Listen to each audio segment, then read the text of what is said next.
एक परिवार जिसमें माँ बाप और बेटा बेटी है। 4 लोगों का प्यारा सा परिवार। बाप अबू धाबी में रहकर नौकरी कर रहा है, दिन रात मेहनत मशक्क़त करके अपने परिवार के अच्छे जीवन यापन के लिए पैसे भी भेज रहा है। माँ गांव में रहकर अपने बच्चों की संभाल कर रही है, दिन रात उनकी हर ज़रूरत को पूरा कर रही है। बच्चे भी अच्छे हैं, उनको अच्छे संस्कार दिए गए हैं, अच्छी तरीके से पढ़ाई लिखाई कर रहे हैं, सब कुछ अच्छा चल रहा है। लेकिन यहाँ पर एक चूक हो जाती है माँ से।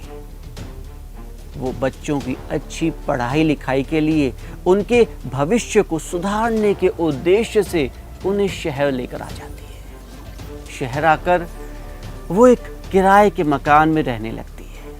यहाँ पर बेटा तो दिल लगा के पढ़ाई कर रहा है, लेकिन बेटी जो कि अभी अभी जवानी की दहलीज पर कदम रख रही है, उसे शहर की हवा लग जाती है। उसका बहुत सारे लड़कों से मिलना जुलना है, बातचीत है। ये बातचीत, ये मिलना जुलना एक दिन माँ को पता चलती है। वो अपने पति को अबू धाबी में बताती है। वो कहते हैं कि तुम ही संभालो बच्चों को, मैं तो कमाने में व्यस्त हूँ। माँ अच्छी परवरिश तो दे रही है, अच्छे संस्कार भी दिए हैं, लेकिन ये शहर की हवा और ये जवानी की शुरुआत चीज़ ही ऐसी होती है कि अच्छे अच्छों को बिगाड़ दे, और इसीलिए वो बेटी ही बिगड़ जाती है। कुछ ऐसा होता है कि इस सच्ची कहानी में, सच्ची घटना में 3 लोगों का कत्ल हो जाता है। तो नमस्ते, सत श्री अकाल, आदाब, गुड डे। मैं क्राइम वर्ल्ड के माध्यम से इस सच्ची घटना को आपके सामने रखता हूँ। ये कहानी है झारखंड के रांची जिले की, जहाँ पर एक 17 साल की लड़की श्वेता, उसकी माँ, उसका भाई प्रवीण साथ में रह रहे हैं किराए के घर में।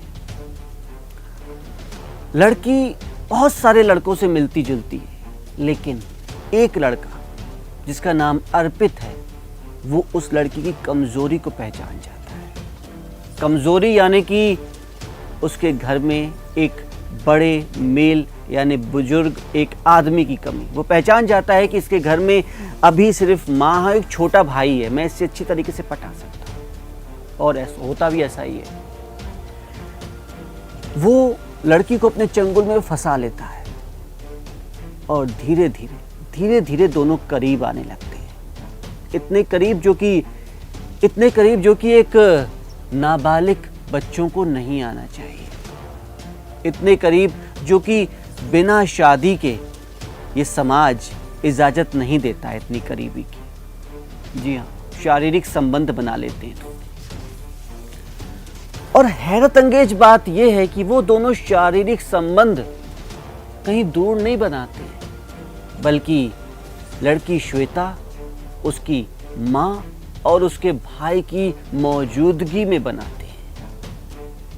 यानी कि लड़की श्वेता खुद उस लड़के को अपने ही घर पर इनवाइट कर रही होती है कि आओ मेरी जवानी से खेलो, वो मुझे बदनाम करो। यानी कि वो समझ लीजिए कि खुद वो गड्ढे में गिरने वाले काम कर रही है। वो खुद रोज रात को अपनी छत का दरवाजा खोलती है। ये लड़का अर्पित रोज रात को पाइप के सहारे उसके घर की छत पर आता है और फिर नीचे वाले कमरे में दोनों एक साथ रंगरेलियां मना रहे हैं।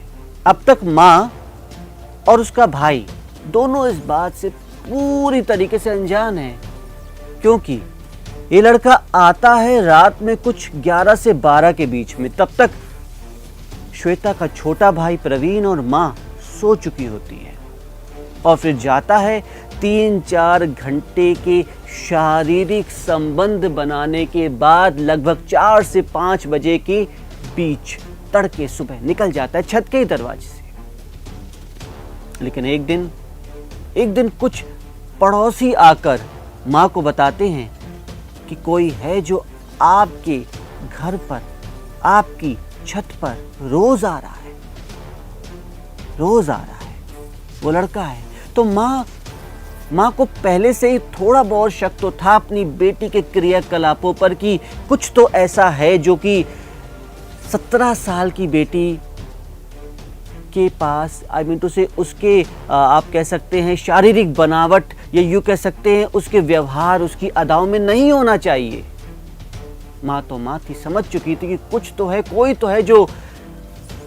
है जो उसकी बेटी के साथ या बेटी उसके साथ कुछ गलत कर रहा है। लेकिन अब उसकी माँ को पूरा यकीन हो जाता है कि यही वो लड़का है जो हर रात मेरे घर में मेरी ही मौजूदगी में आता है और मेरी बेटी उसके साथ शारीरिक संबंध बनाती है। ये लड़का अर्पित 6 महीनों से ज्यादा से इस लड़की के साथ शारीरिक संबंध बना रहा था और बीच बीच में उसे गर्भ निरोधक गोलियां भी दिया करता था ताकि उसका गर्भ ना ठहरे।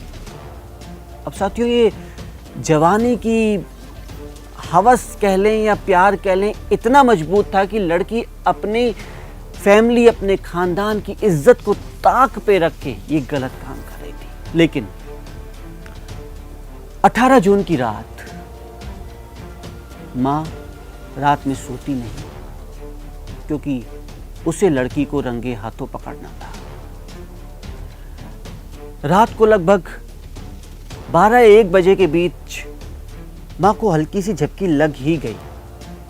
इसी बीच ये लड़का अर्पित छत के रास्ते से फिर से घर में दाखिल होता है। मां इस बात से अनजान है, भाई अनजान है। बेटी दरवाजा खोलती है, लड़का अंदर आता है और ये दोनों फिर से सीढ़ी के नीचे एक कोने में अपने सारे कपड़े उतारकर आपत्तिजनक स्थिति में है। मां की अचानक नींद खुलती है रात को 3 बजे के आसपास। उसे कुछ आवाजें आ रही होती है, वो बाहर निकलती है, देखती है लड़की के कमरे में, तो वो कमरे में कोई नहीं था। लड़की कहाँ गई? वो फिर देखती है तो उसे कोने में सीढ़ी के नीचे अपनी बेटी और उस लड़के के क्रियाकलापों को देखकर बड़ी हैरानगी भी होती है और बड़ी शर्म भी आती है। वो ना आओ देखती है ना ताव, गुस्से में आग बबूला होकर जिसने उसकी घर की इज्जत के साथ खेला है उस लड़के को बाल नोच नोच कर मारने लगती है, दे तमाचे मारने लगती है। लड़का जो कि अचानक हुए इस हमले से बहुत ही अचंभित था, भौचक्का था, वो भी यहाँ वहां देखता है। उसे एक चाकू दिखाई पड़ता है, उसे उठाता है और मां पे ताबड़तोड़ वार करने लगता है। चाकू टूट जाता है। फिर वो देखता है एक हथौड़ा उसे दिखता है, वो हथौड़ा उठाता है और मां के सर पे दे दनादन 8 से 10 वार करता है। मां चिल्लाती है तो बेटा अपने कमरे से नींद से जाग कर आता है। 15 साल का बेटा प्रवीण उर्फ ओम बाहर आता है और अपनी मां को लहूलुहान देखकर अर्पित का गला पकड़ लेता है। लेकिन अर्पित के हाथ खाली थे। अर्पित अपने हाथों से उस लड़के के छोटे भाई के सर पे भी 8-10 वार हथौड़े के करता है। ओम वहीं पर गिर जाता है, उसका सर फट जाता है। अब तक श्वेता ये देख समझ चुकी थी कि उसकी मां और उसका भाई शायद अब बचेंगे नहीं। वो भी विरोध करना शुरू कर देती, तुम ऐसा कैसे कर सकते हो? तुमने मेरी मां मेरे भाई को मार दिया, तुम ऐसा कैसे कर सकते हो? मैं सबको बता दूंगी, मैं पुलिस को बता दूंगी, तुमने गलत किया है। तो गुस्से में आग बबूला अर्पित सोचता है कि अगर ये बच गई तो मैं भी पकड़ा जाऊंगा। उसी हथौड़े से ये श्वेता के सर पे भी 15-20 वार कर देता है।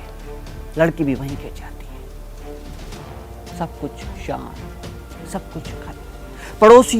पड़ोसी लोग इस बात से पूरी तरीके से अनजान थे। अर्पित उसी रात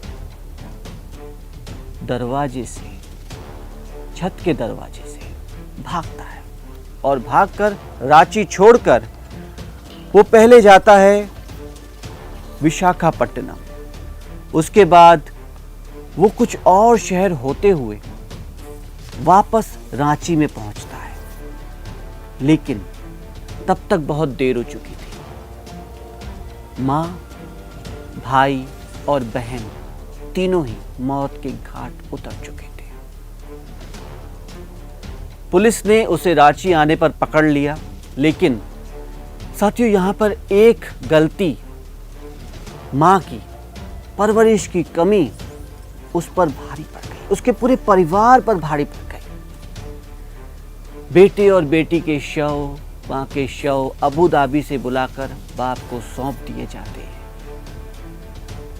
और इस कहानी का यहीं पर खात्मा हो जाता है। लेकिन साथियों, क्राइम वर्ल्ड का ये उद्देश्य नहीं है कि आपको इस तरीके की कहानियां बता के विचलित करे, बल्कि हमारा तो उद्देश्य सिर्फ एक है कि अगर ऐसी कुछ भी घटनाएं आपके आजू बाजू में हो रही हो, आपको अंदेशा है कि कुछ ऐसा हो रहा है, तो फिर वक्त रहते सचेत हो जाइए, सतर्क हो जाइए और जागरूक हो जाइए।